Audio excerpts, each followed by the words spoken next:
Hello friends, welcome back to my YouTube channel. આજે આપણે બનાવીશું નવરાત્રિના વ્રત કે કોઈ પણ ઉપવાસમાં ખાઈ શકાય એવા ફરાળી થેપલા બનાવીશું। તો સાથે આપણે ફરાળી દહીંની તીખી ચટણી પણ બનાવીશું। તો આ થેપલા બનાવવા એકદમ ઇઝી છે અને ઠંડા થયા પછી પણ એકદમ સોફ્ટ રહેશે એવી ટ્રીક સાથે આપણે આજે થેપલા બનાવીશું। તો તમે આ થેપલા બનાવી અને 1 થી 2 દિવસ સુધી ખાઈ પણ શકો છો। એકદમ સોફ્ટ રહેશે અને ખાવામાં ખૂબ જ ટેસ્ટી લાગે છે। તો ચાલો રેસીપી જોઈ લઈએ। તો ફરાળી થેપલા બનાવવા માટે મેં અહીંયા 1 કપ જેટલો ફરાળી લોટ લીધો છે, જે તમને કરિયાણાવાળાની દુકાનમાં ઇઝીલી મળી જાય છે। જો તમારી પાસે ફરાળી લોટ ના હોય તો તમે અડધા કપ જેટલો તમે મોરૈયાની પીસી અને તેનો પણ લોટ રેડી કરી શકો છો। હવે આપણે મસાલા કરીશું। તો એના માટે સ્વાદ મુજબ આપણે મીઠું એડ કરીશું। મીઠું અહીંયા આપણે ફરાળી જ એડ કરવાનું છે। 1 ચમચી જેટલી આપણે આદુની મરચાંની પેસ્ટ એડ કરીશું। અડધી ચમચી જેટલી આપણે હળદર એડ કરીશું। અડધી ચમચી આપણે જીરું એડ કરીશું અને 1/4 કપ જેટલા આપણે લીલા દાણા એડ કરીશું અને 1 ચમચી આપણે તેલનું મોણ એડ કરી આપણે સરસ રીતે મિક્સ કરી લઈશું। હવે આપણે આમાં પાણી એડ કરી અને લોટ બાંધવાનો છે। તો થોડું પાણી એડ કરતા જઈશું અને આપણે જે રીતનો થેપલાનો લોટ બાંધીએ છીએ તેવો બાંધી દેવાનો છે। વધારે ઢીલો પણ નહીં અને વધારે કઠણ પણ નહીં, એ રીતનો આપણે મીડિયમ થિકનેસ વાળો લોટ બાંધી લઈશું। જેવો આપણે પરાઠાનો લોટ બાંધીએ છીએ તેવો જ આપણે લોટ બાંધવાનો છે।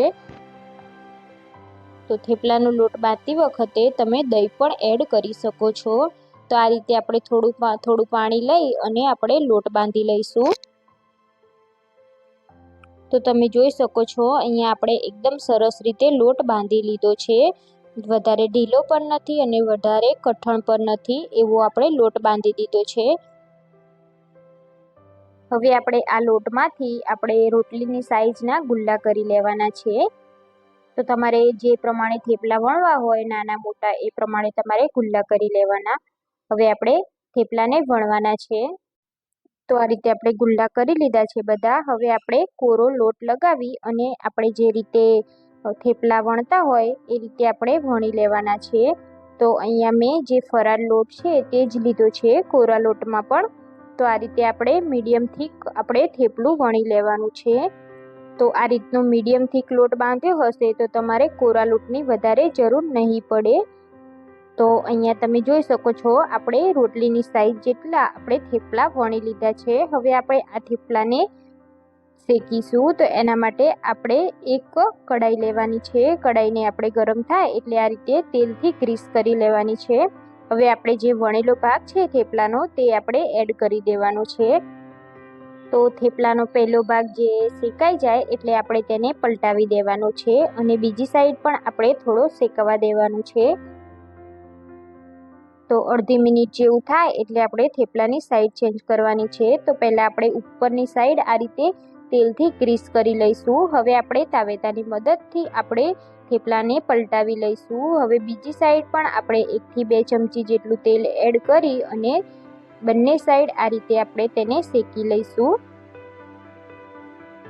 તો આ રીતની ડિઝાઇન આવે એ ત્યાં સુધી આપણે થેપલાને શેકી લેવાનું છે।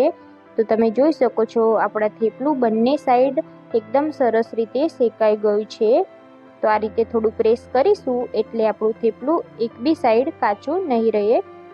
તો અહીંયા આપણું થેપલું રેડી થઈ ગયું છે। હવે આપણે તેને સર્વિંગ પ્લેટમાં કાઢી લઈશું। એવી જ રીતે આપણે બીજા બધા પણ થેપલાને શેકી લઈશું।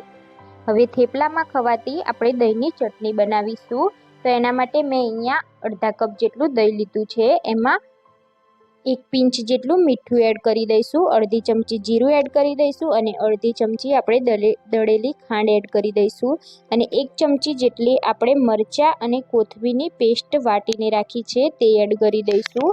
તો અહીંયા આપણી દહીંની ગ્રીન ચટણી રેડી થઈ ગઈ છે। આ ચટણી ખાવામાં ખૂબ જ ટેસ્ટી લાગે છે, બનવામાં એકદમ ઇઝી છે। તો તમે કોઈ પણ ફરાળી ઉપવાસમાં તમે આ રીતની ચટણી બનાવી અને ખાઈ શકો છો। તો અહીંયા આપણી દહીંની ચટણી રેડી થઈ ગઈ છે। તો અહીંયા આપણા ફરાળી થેપલા અને સાથે દહીંની ચટણી પણ રેડી થઈ ગઈ છે. તો તમે આ થેપલાને ચા જોડે પણ ખાઈ શકો છો. તો આ થેપલાનો સ્વાદ ઠંડા થયા પછી પણ એકદમ સરસ આવે છે. તો તમે પણ ઘરે આ રીતે જરૂરથી ટ્રાય કરજો અને મને કમેન્ટ બોક્સમાં જરૂરથી જણાવજો. રેસીપી સારી લાગી હોય તો વિડીયોને લાઈક અને શેર જરૂરથી કરજો અને ચેનલ પર નવા હોય તો પહેલાં ચેનલને સબસ્ક્રાઈબ કરી લેજો અને બાજુમાં આપેલા બેલ આઇકોન પર ક્લિક કરી લેજો, જેથી આવીને આવી નવી રેસીપીના નોટિફિકેશન તમને મળી શકે. તો ફરી મળીશું આપણે નવી રેસીપી સાથે. જય શ્રી કૃષ્ણ.